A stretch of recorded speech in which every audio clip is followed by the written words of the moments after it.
Not your average tabletop. Woohoo! Hey, I'm Zach, and in this month's Left-Handed Strategy, I'm going to be talking about my strategy when I play the game Ethnos. So in the game Ethnos, you're trying to put together bands or sets of either all the same color of a type of card or all of the same mythical creature type.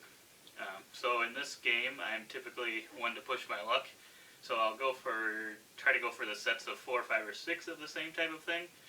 And to do that, I'll just, pretty much go up to the max hand size most of the time, unless I get, to that point where, at this point I'm going to be giving my opponents a lot of these other good cards, potentially, if I've seen them picking up.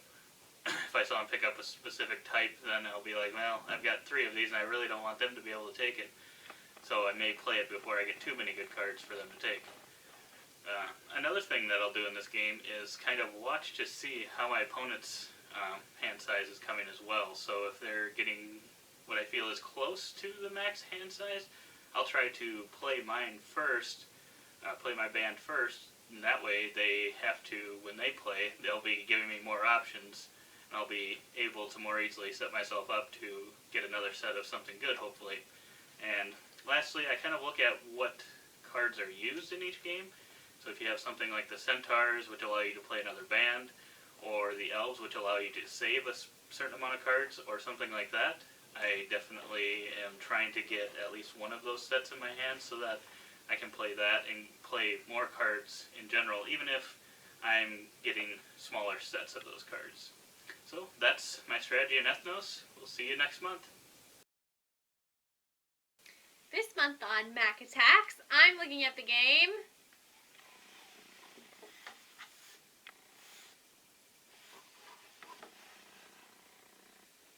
Torres.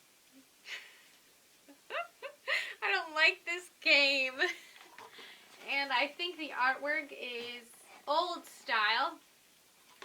It has some knights on top of some castles, or some battlements. I don't even know what they're called.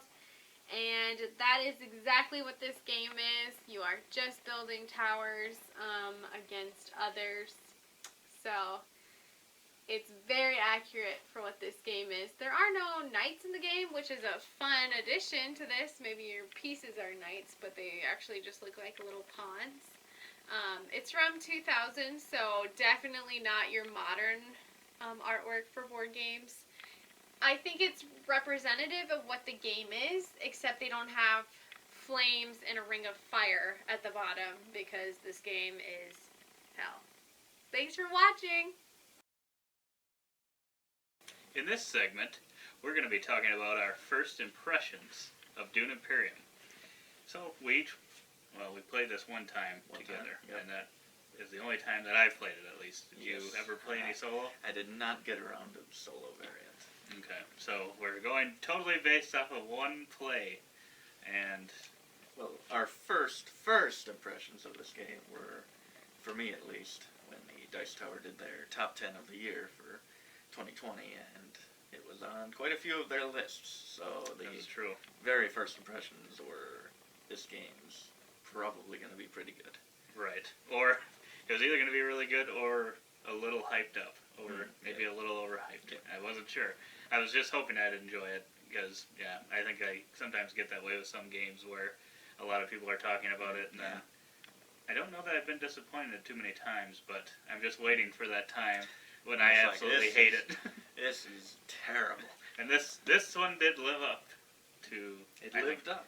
Well, I think it lived up to it. I think I'd need a few more or at least a few more, to really make up my mind on if I think it totally lives up to it. But it felt like, even after that one play, that there was a lot more to explore in the game. Yeah.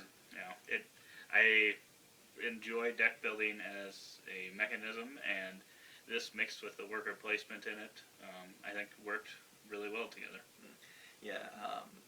I liked it. I don't think it didn't really exceed expectations, but I didn't think it'd be a top game for me all time. So I think it did live up to my expectations as well.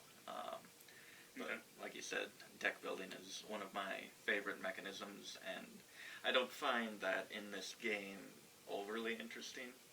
I feel like it's pretty much, the deck building allows you to do the worker placement, which Right. is more of a focus on the worker placement. Right. Which kind of a little bit reminds me a little bit of Lost Ruins of Arnak, which is another one that was on that list. Yeah. But I guess I personally, I've only played each of them once, so this is making a choice based off of just one play each, and I think I enjoyed this one better. I've played this once and Arnak twice, and I think I probably enjoy Arnak better. Interesting. But yeah, I think there's a decent amount of game here. I don't know that if you're going into it hoping for thematic-wise, like a Dune type thing. I think if you've probably read this, I have not. I'm thinking if you did, you might have. There's some things in there. I would assume some characters that Right. have abilities that make sense in that universe. Right. But yeah, so that to us, otherwise it felt very themeless, I guess. Yeah, to for me, sure.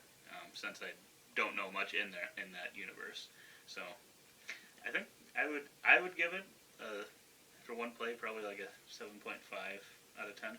Yeah, I would give it a 7 out of 10. I'm looking forward to exploring it, and I definitely think it could move up in the ranks as I get to know it more. Yeah, for sure. So I would recommend checking out Dune if that sounds interesting to you at all. In this month's look back and look forward, I'm going to be talking about the few videos that we had in the month of July and are hoping to have in the month of August. So in July, most of our content was our top 50 games of all time lists. We have them split into 10 games per video. So we got 4 of those out last month, and we're continuing that in August. That's probably our biggest video that's coming out in August, and that'll be the first week. And alongside that, we have an Everdell giveaway video and an Everdell giveaway going on until the second week of August, week following when our final video comes out on our top 50 of all time. So definitely look into that to see how to get entered in that and possibly win yourself a copy of Everdell. Other than that, we had several unboxing videos and the games we played in June. And lastly, the bigger video we had was a preview review video of the game Rucksack, which is a party game that is currently on Kickstarter. So if you're looking for a new party game, definitely check out our video on that to see if it sounds like something for you. It's kind of a MacGyver style where you use these random objects to try to get out of a sticky situation that's put in front of players at the beginning, and then you draft these different items. So everyone has a different set of items, and then they come up with a story as to how they use those items to get out of that situation. So it's a pretty fun game, for sure. So, like I said, next month the main things we're going to have are some more unboxing videos, the games we played in July, and also that final video for our top 50 games of all time, which will be our top 10 of all time, and we've also got that Everdell giveaway going on as well. So check out those videos next month, and we'll talk to you next time.